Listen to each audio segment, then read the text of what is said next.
Good morning and welcome to your Partner in Success Radio. I'm your host, Denise Griffitts, and this podcast has been bringing you conversations with authors, entrepreneurs, mentors, and business leaders for 18 years now. And I'm so happy we made 18 years.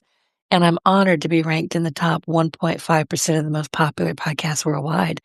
And today we're talking about something that affects every leader, every team, and honestly, every household, and that's stress, but not the usual time management version.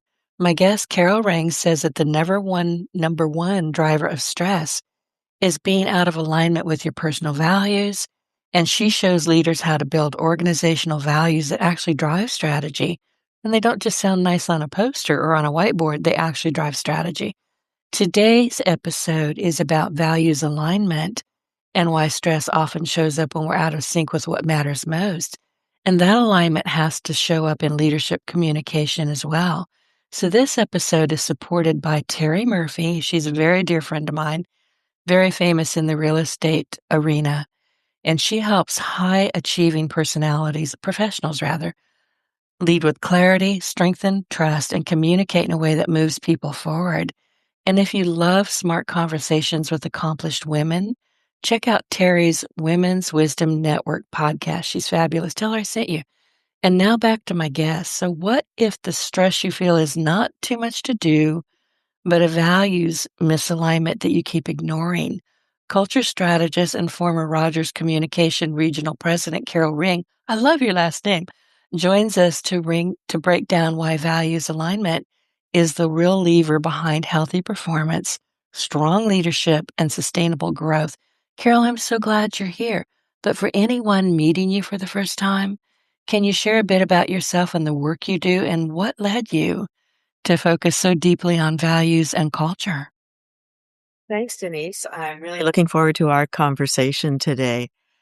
I, as you mentioned, was a former telecom executive, and I had some challenges as I rose up through the ranks, and I'll talk a little bit more about my story. But it's really been a journey of learning about values and values alignment and how it can really affect our lives and our work and our work experience. So today, and actually for the last 13 years, I have been in this workplace culture space, and it's really fuels my passion because my passion is really to bring more joy into the world. And I have chosen to do that by bringing more joy into the workplace. And that's brought me to the work that I do today, helping organizations transform the workplace experience and to also help by coaching executives and senior leaders on how to run a better business ultimately. That makes sense. And listen, thank you for sending me your book, and it's called Ignite Your Culture: 6 Steps to Fuel Your People, Profits, and Potential. And it's in front of me as we speak. That was a great journey in and of itself, as many other authors will probably talk about. When I transitioned out of the corporate world into running my own agency, one of the first things I did was to write a book. And I'll tell you what it did, whole experience was really wonderful because it really helped to clarify the work that I do and how I want to do it and who I want to do it for. So it was a great journey for sure. It's a terrific book. You ought to see it. I will not mark up a book. My childhood librarian would rear up and get me, and she's been gone a long time, but I sticky note. I read these books literally 2 to 3 times before you actually come on the show. When it lands on my doorstep, I do the page flip. Ooh, what's in there? And put a few sticky notes in. Then once I have you scheduled, I say, okay, I'm going to go back a month before and write about it. I put it on Amazon, I review it on Goodreads and on my blog. And then I have to read it at that point. I really do need to read it. So at that point, I've read it at least, 1.5 times. And then the weekend before you come on the show, I sit down and read it again. So I'm pretty familiar with this book, and I think it's a terrific book. Well, thank you for that, Denise. It's it really helps, I think, give a framework for leaders And for everybody, as you mentioned about the stress, and that is a piece of the book, but it really is a framework for creating a better workplace experience. And it's not just for, anybody who's in a corporation or they're sitting in a shared workspace. This is for everybody. We're all leaders. I mean, Absolutely. everybody. A 3-year-old is the best leader I've ever seen. You No, you no, don't tell them no. no kidding. Youngsters are very, very good negotiators. And so you're absolutely right. They bring a lot of leadership skills at a very young age. Oh, I watch 'em and, man, when did I forget how to do that? I'll watch him and go and I'm looking at the mom going, "You need to start saying no right now." But she's not gonna do it because 'cause they're just so darn cute. Well, listen, you have led at the C-suite level in a really high pressure industry. What did you learn firsthand about culture and stress that most people just don't see or maybe not even recognize? You're it was there are many turning points in my life, that I'd love to share with your listeners. And I think the first one that I want to talk about is when I really became aware of this whole thing called personal values. And you're absolutely right. I was in a very stressful job. I was leading a unit of Rogers Communications in Ottawa, Canada at the time. And there's about 1 million people in Ottawa, so it wasn't a small organization. But as the leader, uh, I just felt compelled, and partially maybe because I'm also a woman, to say yes to everything. And, my job involved not only, as the regional president of a telecom company, not only running the business, but also being the face of the business. So quite often I had events to go to at night and speeches to go to. During that time, I was married. I had 2 young children.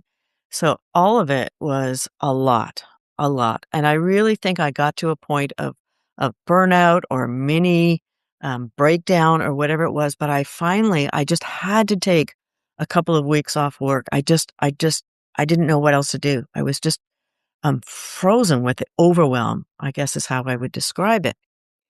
Now, at the time, I was actually working with an executive coach, and she took me through a personal values exercise. And it was brilliant.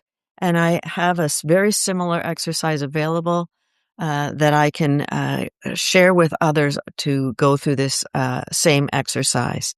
And I'll make sure to give you the URL for that in a minute. And But we what have the it in the show notes for anybody who's listening later.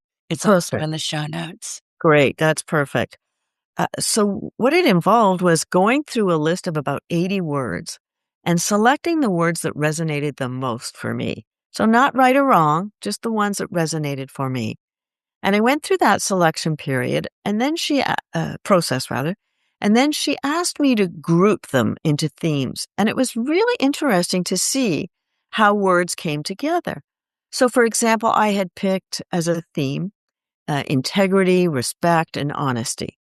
And other people may group them differently, but for me, those three sort of felt right and they go together. I have another one around continuous learning, travel, creativity. That's, another grouping that felt right for me. So I have about 5 groupings. And then she asked me to name them, give them a person, place, or thing. So that one about continuous learning and travel and adventure and exploring and creativity, I actually call that my Crocodile Dundee value. It's just it's just the words that kind of, express to me what that's all about. I love that. Yeah, I have another one. It's around family and community and social interaction, and that's my chapel value. Geez, I came from a family of where both my parents were only children, so I have no aunts or uncles or cousins by blood. I have one brother, very small family.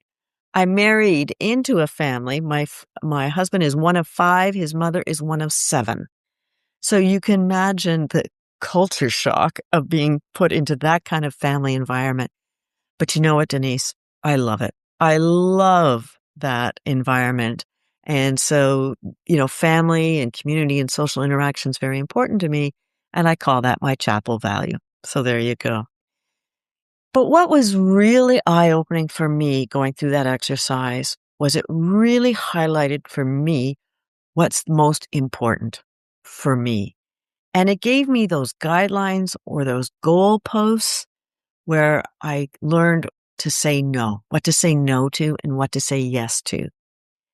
And I'll tell you, I was that yes girl, right? Oh my gosh, if you needed a ribbon put on a little puppy at some sort of dog show, I was there to say yes to do it. But that was a real lesson for me, was how to say no to things that just don't align with what, is really important to me.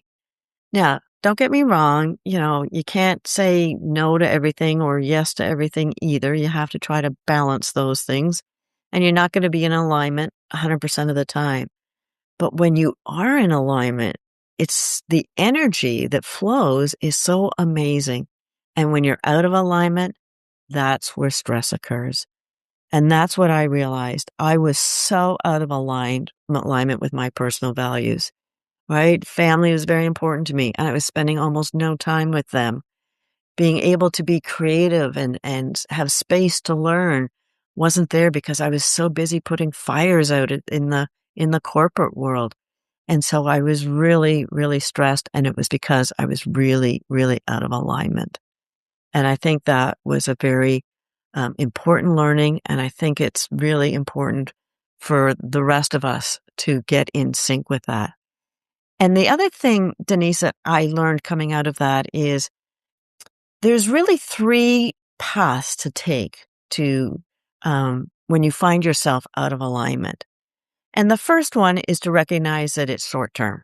So for me, harmony and community and collaboration is important. And when I would get into a meeting, and back in the day in communications, it was a very male dominated industry. And I was one of the few females at the table. And I'm not saying that all males operate this way, but at the time, it was a lot of chest thumping and, my idea is right. And we ran the business based on the loudest voice, which was a lot of conflict. And I would sit in meetings and I could feel my stress level rising at the lack of collaboration and willingness to build on ideas. And I could feel that physically. But then I would have to recognize that this is short term. And sometimes, I would just get up and leave the meeting early, say, I have to go to the washroom, or I've got a conflict. I got to jump to this other meeting. And then I would go back to my office and, that situation was gone, take a deep breath and get back into a very less stressful situation. Or I could try to change the situation. I could call a timeout in the meeting and say, hey, I really don't think we're making great strides here. How about we try to work in a different way? How about we try collaboration? How about we try building on your idea and see if we can pool them together and find a way to make an amazing solution as opposed to just an average solution. And then the third one, and it's the toughest, but if you are in chronic stress, if the work you're doing or the situation you are in at home is stress 24 hours a day, 7 days a week, then please, please get out, make a change. And I can't tell you how many people I have coached who have found themselves in that kind of a situation, who have gone out and changed jobs. And I know it's not easy, and how different their life has been when they've been able to get out of a situation that is just causing them to be out of alignment with their personal values and in chronic stress. Been there, done that. You were talking about, you had a coach many, many years ago. I had a coach for a brief time because it was the first time, and we were both doing kind of let's see how this worked out. It worked out well, but honestly, I didn't have the money to keep on going. But she did me the greatest service because I was complaining. I was whiny. I couldn't even stand myself that day. And she was very quiet. I thought, this is it. She's going to fire me. It's over. I'm losing my coach. And she said, "Denise," I went, "Yes, ma'am," because at that point, I was a little bit worried, I was a lot worried. She said, "What are you tolerating?" Mm, And that changed everything for me. yeah, that is such a powerful word. What are you tolerating? Mhm. Turns out a whole heck of a lot, and most of Yes. it was self-inflicted. So, I had to learn to really pay attention to what I was tolerating, what I wasn't going to tolerate. I have great boundaries, let me tell you. No is actually my favorite word according to my mom. She said it wasn't dog, daddy, or mom, it was no, and I meant it. But but once you figure out what it is that has you clutching your chest or clutching your stomach or, banging your head against the wall, get out of it. You're right, Yeah, get out of it. yeah, yeah, absolutely. And so, values translate into the workplace. And if the organizational values and behaviors don't really line up with yours, then, that doesn't allow you to deliver your very best work. And it's kind of a lose-lose situation. It's a loss for you and it's a loss for the organization. And that's where I that's where my work really focuses on is how do we make it win-win? Right. Well, when people take your exercise, what are you finding that some of the most common false values, I'm just making that up, false values think they have versus what actually drives them? Because honestly, until I started shining that bright light in my own face, I didn't know. I didn't know I was a creative for the longest kind of time. Had no clue. I thought I was an A-type personality. I'm a nerd in stilettos. I didn't think I had any personality at all. I'm actually kind of funny. So I had to really go look at myself. It was hard. Yeah, and I think it's a great self-awareness exercise, and that's why I encourage people to pick words that resonate for them, not to pick words that they think they should pick, and that there are no good or bad words, and there's no good or bad combination of words. That's the most fascinating part for me when I work with clients. When they go to group them, everybody groups the words a little bit differently into different themes based on their own life experiences or the situation that they're in. And I find that really fascinating. And I think people really enjoy that part of the process because you're never going to remember all the words. Let's face it, you're picking 20 words sometimes, and who's going to remember all of that? But when you sort of put a person, place, or thing to it, that's fun and it's easier to remember. And you can kind of sit there and go, oh gosh, my chapel value is really being um, busted up here, or my Crocodile Dundee value. I haven't spent any time on that lately. I better, ramp that up a little bit. Have you gone back? I mean, I'm guessing, and I don't know, I'm just guessing, that once you choose these paths, choose your what did you call them? I'm gonna Your call personal values. yeah, your personal values, but Yeah. your little buckets, I'm gonna call them buckets. Yeah. Do you Themes. Yeah, yeah, yeah, themes, there you go. Have you ever gone back and redone it because you're a different person now? I think there can certainly be evolution, and I think there are circumstances in your life where things change. I was probably far enough along before I first did that, that I haven't seen a lot of change, since I did that original one. But for example, for my daughter, um, when I took it, well, of course, I put my whole family through it because it was such a great aha and a great awareness thing. And when my daughter took it, she was still in university and she wasn't married and she didn't have kids. And so, family was in there, but not nearly as strong as it was for me. And, later on in life, when she took it again, family had risen uh, up in importance for her. So you're absolutely right. I think things change as you go along. You might be early on a career and financial stability is important to you. When you're getting close to retirement, maybe not so much. Maybe, you're lucky to be in a fortunate situation where financial stability is there and you don't need to worry about it and you don't need to focus on it as much and you can focus on other things that are important to you. So I have definitely seen it shift in other people, not so much in my own, I would say. I suspect that once I take it the first time, and I will I've already made a promise to myself, I'm going to reschedule it again to do a year from now and see where I'm at. Has Yeah. anything changed? Have I grown up any? Probably not, that kind of thing. But I'm going to take it twice, today and then again a year from now. I'll let you know. Okay, that'd be Yeah, I'll great. find out if I've matured at all. I'll be very happy. So Yeah, and I don't think it's necessarily about maturing, but I think is you to your point, perhaps you're just I would use the word growing in different areas that you mhm. or exploring new areas that you haven't in the past and you find out, wow, I really enjoy that. That really, I want to spend more time doing that now, right? So, Well, this year, and I'm telling you, I don't do New Year's resolutions. I don't know why anybody lies to themselves like that, but we all try. Now, I do, I'm not Catholic, but I'm in Catholic country. We've got Mardi Gras coming, which is basically the beginning of Lent. And I'm surrounded by Catholics, and they're good people, and I love them, but they'll always say, Denise, what are you giving up for Lent? Chocolate. Really? Didn't you give that up yet last year? Yes. Why do you do that? Because I hate the stuff. yeah. I'm not lying to myself.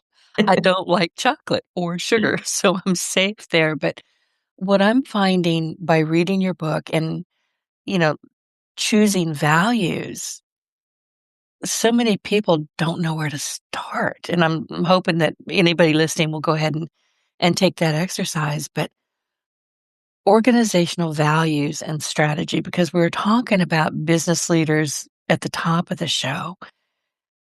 And I've heard you say, and I think I've read it in the book, that they'll choose values that sound good, but they don't drive the business. So, how do you define values that support a strategic vision? And how do you Yeah. help them keep it? Yeah. Oh my gosh.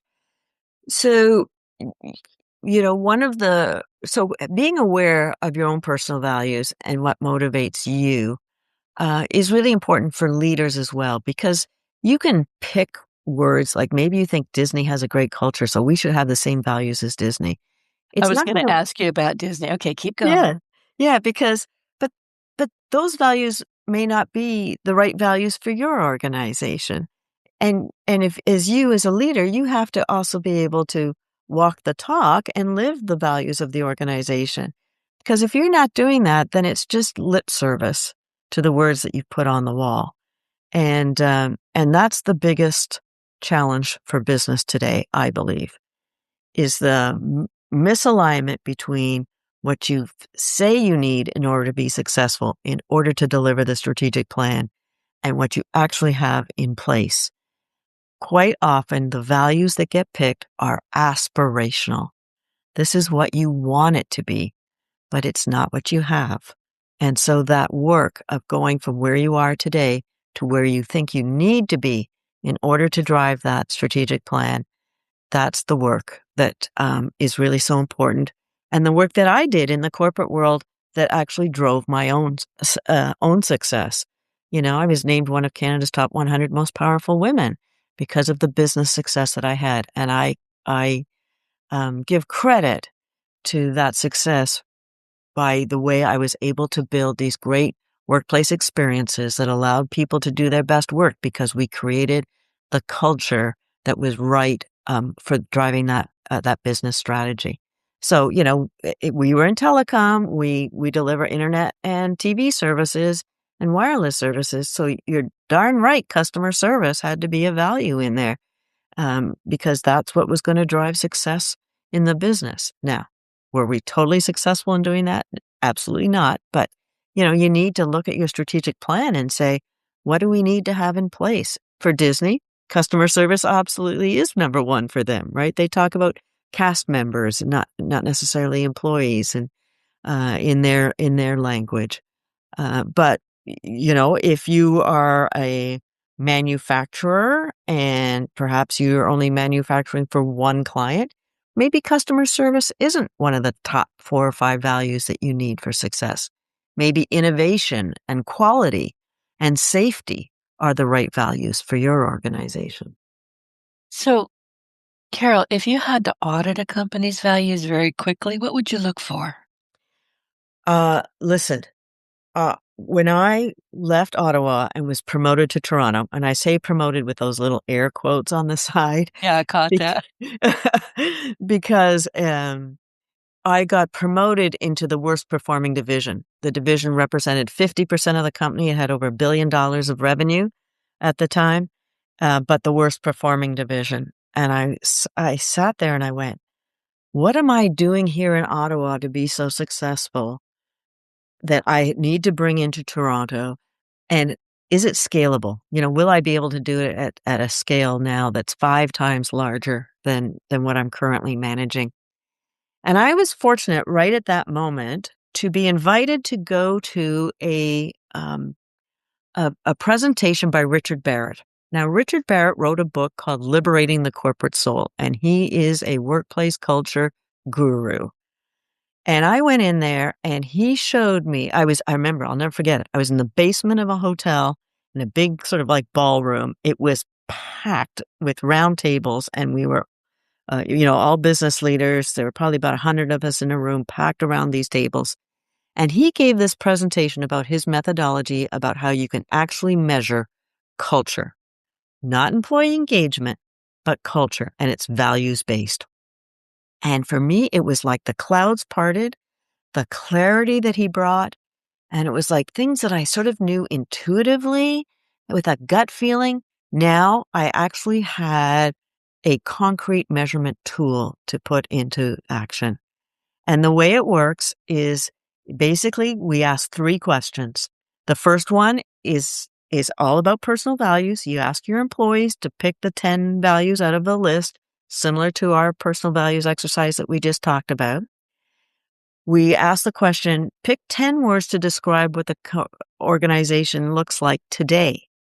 So people will pick 10 words in there. And then pick 10 words that you feel, 10 values that you feel need to be in place for this company to be most successful.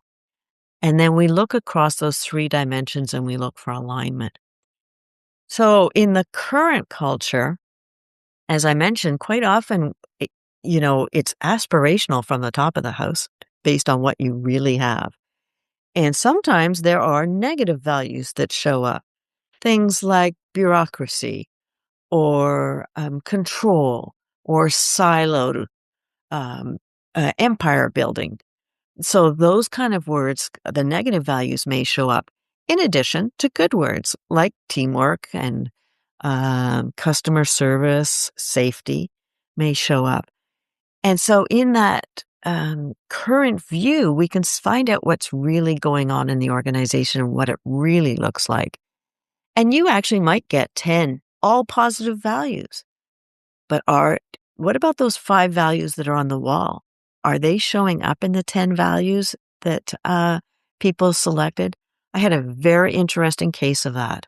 It was a mental health agency, and they had 5 or 6 values. And when we asked the employees to select values to describe the current state, all 10 were positive, but only one showed up in the current value of the ones that they felt they needed to have in place for success. So Well, it yeah, that's a big glaring flag, isn't it? it was so interesting. And it's such a powerful tool because once you get that information, as I say, data is just data, right? But once you get that information, then you can have the most powerful conversations. And you can say to people, how does bureaucracy show up in our workplace? Oh, and then when they start describing it, you start to go, oh my gosh, I had no idea that was going on. Why are we doing that? Or um, uh, siloed, in- siloed information hoarding is going on. And you go, what? What is that about? And you ask the question. I can tell you I had a client. He was in a job. I think he was about 18 months into his new role as the leader of the organization. And he was running divisions across Canada. And in that 18 months when he came in, he had everybody redo their job descriptions so everybody was clear about their roles and responsibilities. He implemented a newsletter from head office to help communicate what was going on in the organization and projects that were upcoming and things like that, improve communication. And he also standardized some policies across the organization because people were kind of doing things differently. And that was causing some angst in the employee ranks. So he straightened that out. So when we did the survey for the first time, do you know that one of the top 3 values that came out was confusion? Oh, I don't doubt it. He was shocked. He was shocked. He said, "How could they be confused? We've clarified their roles. I've increased communication. I've standardized some of these policies." I said, "How can they possibly be confused?" So he went out and he started asking, "What are you confused about? How does that show up?" And he learned 3 really valuable lessons.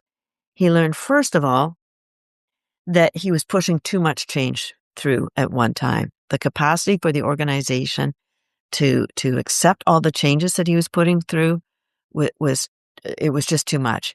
People were coming into work every day and kind of checking their emails to say, "What's today's change? What do we have to do differently today?" So too Gotcha. much And change. it's not just confusing, it's frightening. Well, yeah, right. So too much change. The second one was his leadership team wasn't actually very good at change. So, he needed That's to, just sad. yeah, he needed to upskill them in change management, because there are some great techniques when you're introducing change, and his team really didn't know any of them. And so he had to upskill his team in change management. And the third thing was, his team just really wasn't that committed when they left the room. They all agreed to the change, but they were rolling it out at different speeds. So one part of the country would roll it out right away. Another part of the country would roll it out maybe, a little later, a little slower. But the employees were talking to each other. They had needs in the business to be talking to each other, and they go, "Well, why are you doing it that way?" "Well, because Right? we've changed how to do it, and now Water everybody's cooler chat. confused." Everybody Right? calls that water cooler chat. I don't Yeah. know why people don't think we talk to one another. We all do. Right. So, oh my gosh, all this confusion was bubbling up around it. But those were 3 really good lessons for him, right? So, let's slow down the pace of change. Let's upskill the team and let's get better commitment and be clear about how we're going to roll this change out. Now, that kind of information is so much more useful to a leader than what you get out of today's employee engagement surveys, quite frankly. And so he was able to make those changes, and uh, you know, within 6 months, the ability for his employees to do their work in a better way was very clear. The progress that he made very quickly. But you know what I'm hearing from you is that he actually went out and listened. He asked questions and he listened. He wasn't just sitting in his glass walled office saying, well, do what you're told, nobody gets hurt, which we do see a lot. Yeah, that is one of the most powerful pieces of this work. And so the data is what gives you that door to open up to have these conversations and targeted conversations, not just any conversations. It's not walking in a room and, let's have a bitch and whine session here, or tell me everything that's wrong. It's very focused on, tell me about confusion. Tell me about bureaucracy. Tell me about what collaboration looks like for you.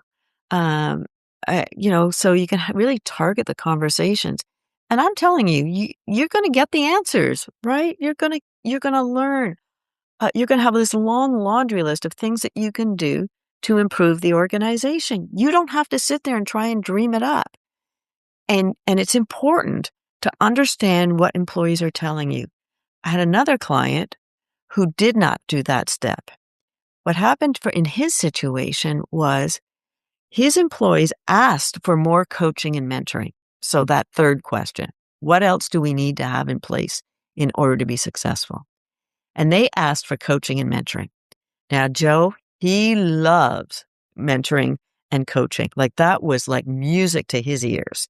When he heard that, he was like, "Ah, I can't wait."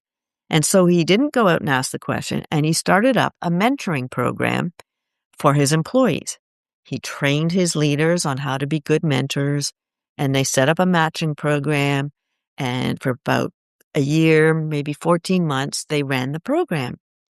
So we came back about 2 years later after the initial survey, and we asked the employees again. And in the current culture, coaching and mentoring did not show up. And Joe was like, "Are you kidding me? I put this whole program in place. We've been running it. People love it. Like, why is it not showing up? And they're still asking for it."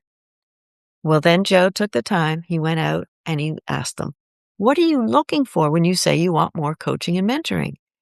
And the employees said, "We want more feedback from our immediate manager." Aha. So he had spent all this time and all these resources going down the wrong track. So basically, he was doing what sounds on paper as something that's really great, but there was misalignment between the leaders and those beneath them. Right. Is that right? Because, what I think teamwork is about and what you think teamwork about might be very different. I might think that as long as I play nice with my immediate team, that's fine. So, I'm happy to be a team player with sales. But those folks over in marketing, I mean, they are Yeah. just, they just don't know what they're doing down there. If they would only run a campaign that would actually generate good leads, I could hit my sales targets. But from a leader's perspective, teamwork may mean I'm talking about cross-functional teamwork and collaboration. And so, we need to be very clear about what are we talking about here? So, my experience and your experience growing up, we may have different ideas about what creativity looks like, for example. So it's important to have these conversations and understand, what do you mean when you talk about teamwork? What does collaboration look like to you? What is confusion about? It's important to understand what it looks like from other people's lenses. It really is, and I'm fascinated by this conversation. So here's a question. Where should values show up first? Hiring, onboarding, performance reviews, leadership meetings, decision making? Where First of all, they need to determine what their values are, I guess. Yeah. I mean, that's the first step, right? Is really to thoughtfully think about what are the behaviors, what's the how we work together that's important for this organization. So, if you're running a railway or you're in a manufacturing plant, safety obviously needs to be there, right? And safety may be there because the regulations require it. Uh, Even so maybe that's one that's sort of a must have and not even an argument around it has to be there. Are we in a customer service highly, it's very high on customer service in the business that we run, so maybe that one needs to be in there. Do we need to be innovative or not? you know uh I I used to have a problem with innovation in my company, in the telecom company, because our leader, innovation was like, "Oh yeah, we need innovation." But you know what? My definition of innovation is actually creating something. And Ted Rogers was a brilliant businessman. But he was mostly brilliant in the implementation of new technologies, like the internet, like wireless. He didn't invent the internet, he didn't invent wireless, but he was a brilliant implementer of these new technologies. And so that was sort of a different way of looking at innovation, innovative implementation, not innovation in the actual creation. And so that's why it's important to really get clear about, you know, what is it? What are the behaviors? What are the actions that will drive our strategic plan, that will align it? And what do we mean when we say those words? What is it? What does innovation look like for us in our company? And so that's where it starts. And then as leaders, and as you've pointed out, leaders can be everywhere in your organization, not just leaders at the top. You have to actually live those values, and you have to be able to walk that talk and make your decisions based on those values. I love the example of Starbucks where they did that. You may remember there was a time, I think it was in Philadelphia, where there were two African American men who came in to the store. They were into the shop. They were waiting for a third person to come in, so they hadn't placed their order yet. And one gentleman asked to use the washroom.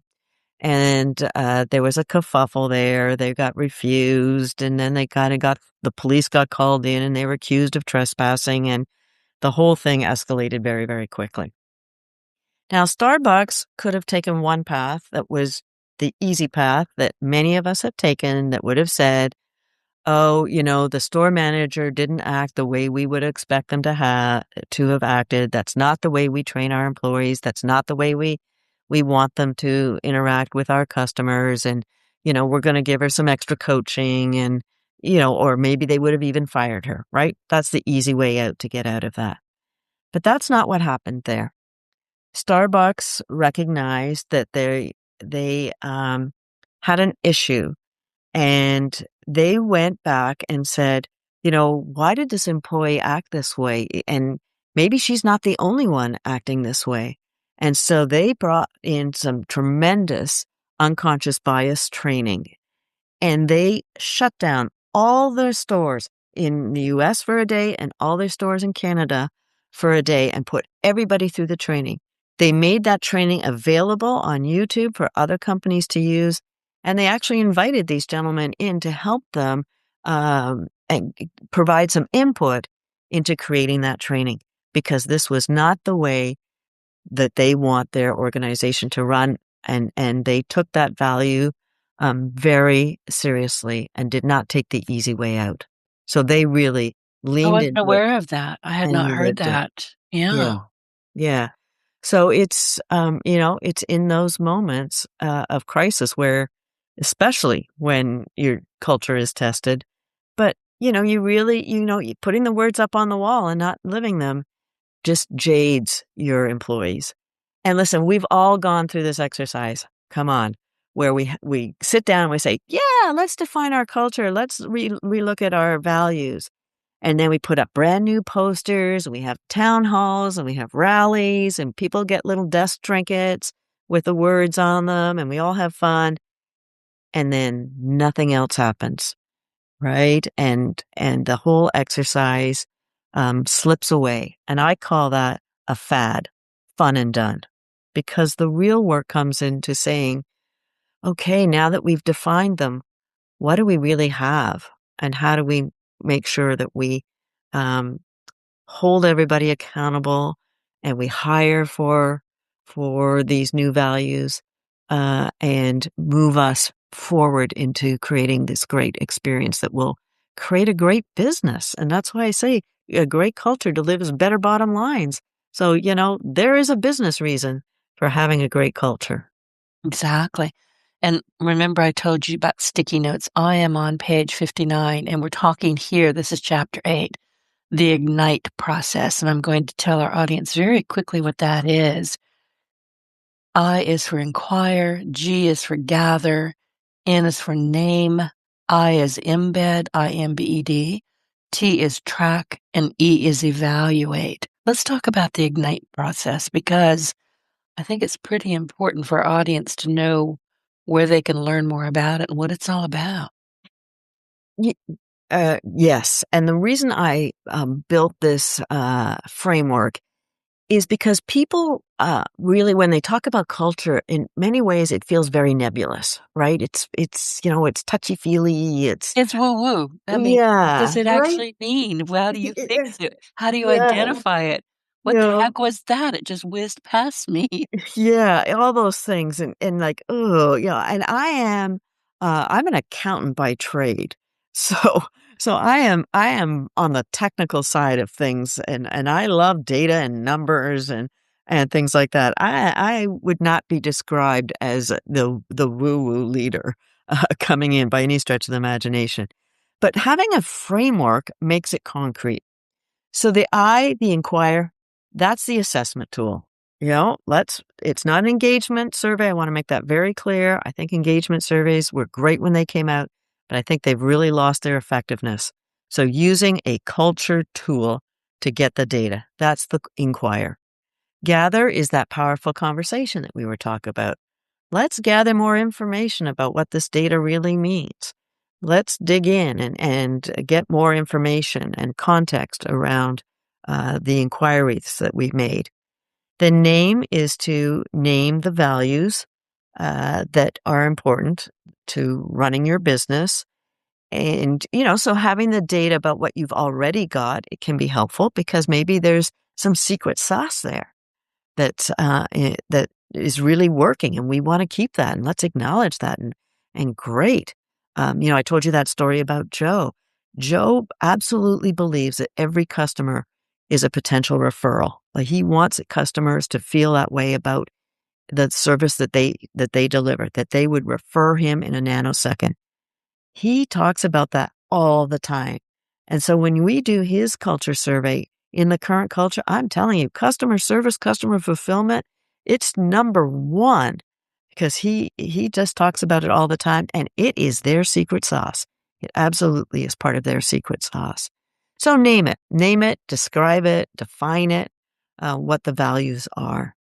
And then the the I for embed, and I know some people will say it should be embed with E. So, That's why I spelled it. yeah, I but looked at that and I went, "That's not right." And then I had to I, read the rest. I know there can be some controversy around that, but you know what? I is what works in this acronym. So just, you could use implement if you want as the I instead of embed if you want, to make it. But this is where we move out of fad, out of fun and done, because we did the inquiry, we did the employee conversations and focus groups, and we named them all.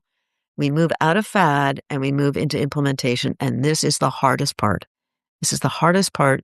And it is whenever you hire consultants to come in and they give you that wonderful binder of all the things you can do, it's about lifting it up off the paper and into action. And that part of the process, we build a blueprint for action for you, with you actually, and help you lift it up and put it into action so that you can start to make those moves out of those negative values, if you have some, and towards that culture that's really going to make your business hum. And T is for track because, sad to say, but that mantra, what gets measured gets managed, is absolutely true. Isn't that Peter Drucker? I'm not sure whether it's Peter Drucker or not, but it is true, right? That what we focus on, what we measure, what we reward, all of that is going to help traction towards progress. And you don't have to build a whole new culture dashboard, for crying out loud. There are ways to add it to existing dashboards. And so it just becomes part of your daily routine or monthly review or annual reviews. Let's not create a whole new animal around it. Let's put it into your regular cycles about how you can track progress. And then the last one, evaluate, is, how are we going to track and make sure that we've actually had success in the implementation of what we're doing? So coming back and doing another values assessment. Let's check it. Let's see where we're going. I should mention that in the values assessment, there is one measurement we call culture entropy, and it's the measurement of friction in the organization. And it's driven by some of these negative values that might show up. So I told you about that leader where we came in and confusion was number one. He had some other negative values in there, and his entropy was quite high. It was, let's say, 50% around there.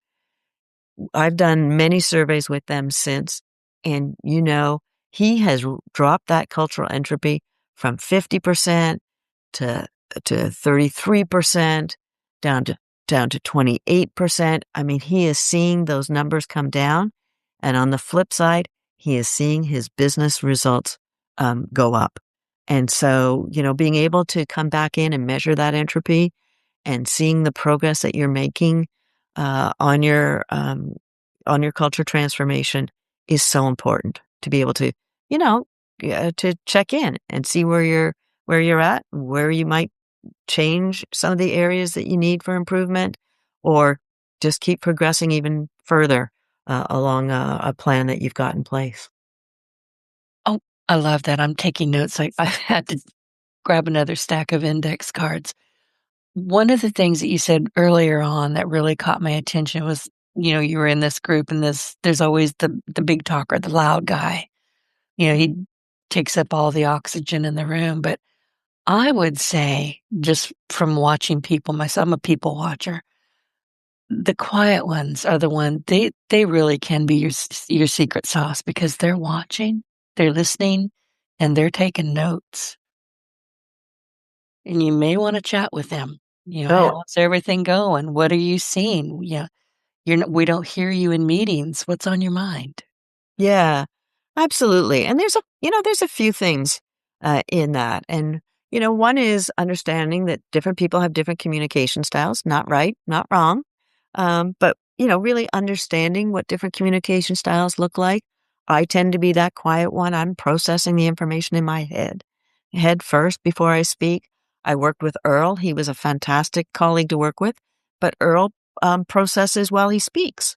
And so he starts off and he might have one viewpoint, and by the time he gets through the point that he's trying to make, he may have switched into a slightly different viewpoint because that's just the way he communicates. And it's not right or wrong, but it's always helpful to recognize that.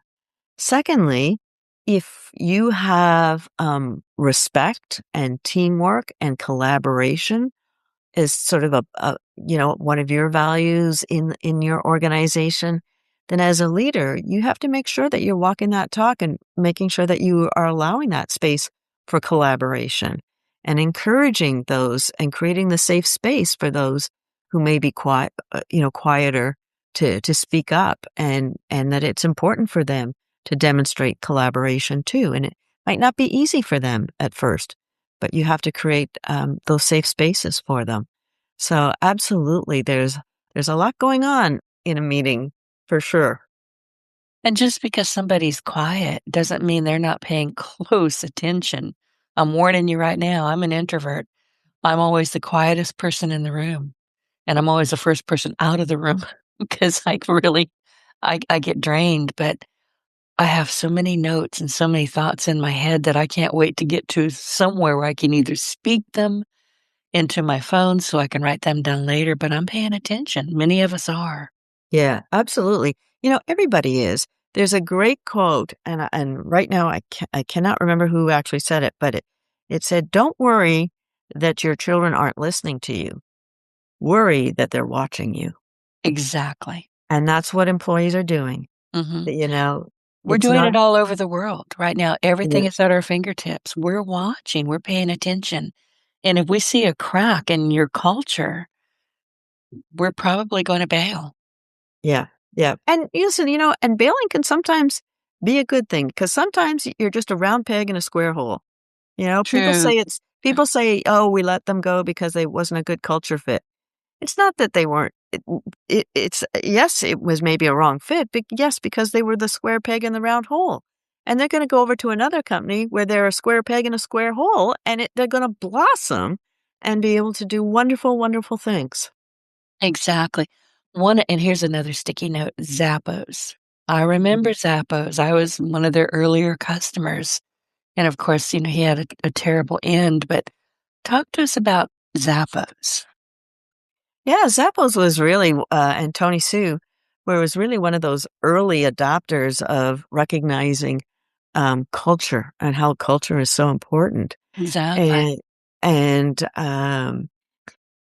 and it was a huge part of their onboarding that went on, and in fact, at one point, they would give you $3,000 to leave if after I think it was, like, the first 3 months, if you found it wasn't a good fit for you, and you would acknowledge that, and they would give you $3,000 to go out and leave the company because they really were looking for people who whose personal values lined up with their corporate values.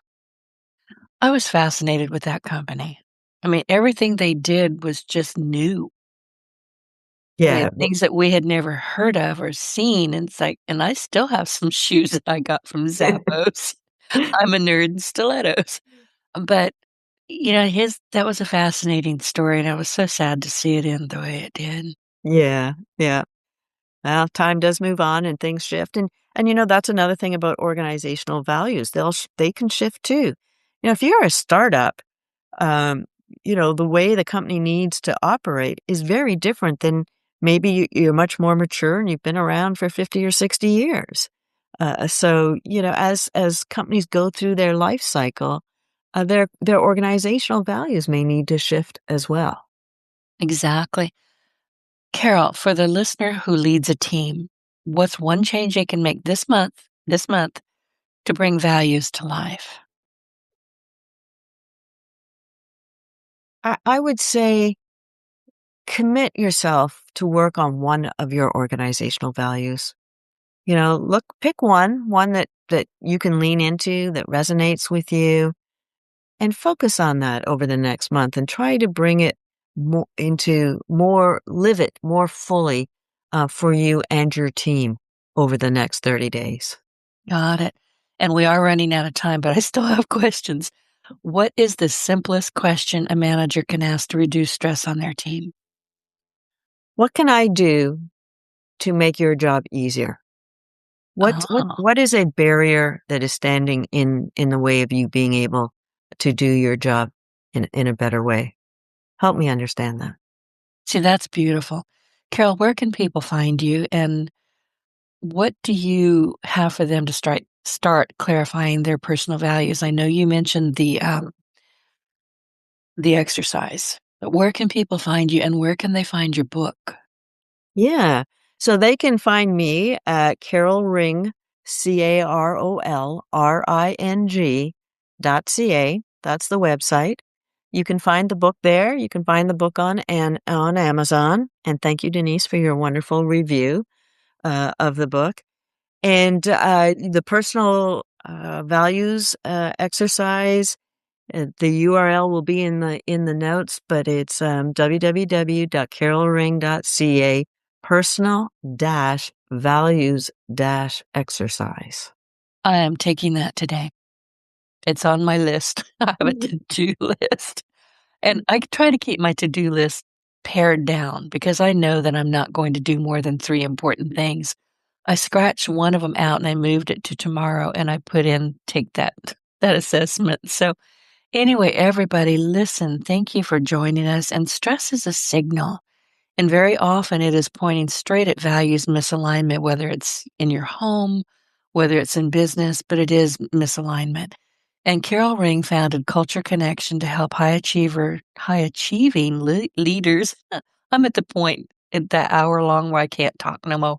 But anyway, high achieving leaders and organizations that feel stuck break through by designing cultures that support strategic vision, improve engagement, raise productivity, and increase profits.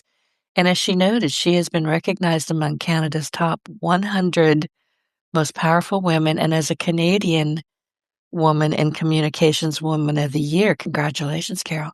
She is also the author of the book that we've been talking about, Ignite Your Culture and Awakening the Workplace, with a third book coming soon. Carol, you'll come back when that book is ready, right? I absolutely will. Okay, you couldn't tell me no because I said it on the radio. So when that book is ready, you let me know. I can't wait to read it. Thank you, everybody, for joining us. I am Denise Griffitts, and I will see you every Monday, Wednesday, and Friday. Carol, thank you.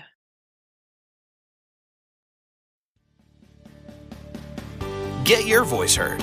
If you would like to launch your own far-reaching podcast, contact Denise Griffitts at yourofficeontheweb.com and go to the podcast tab.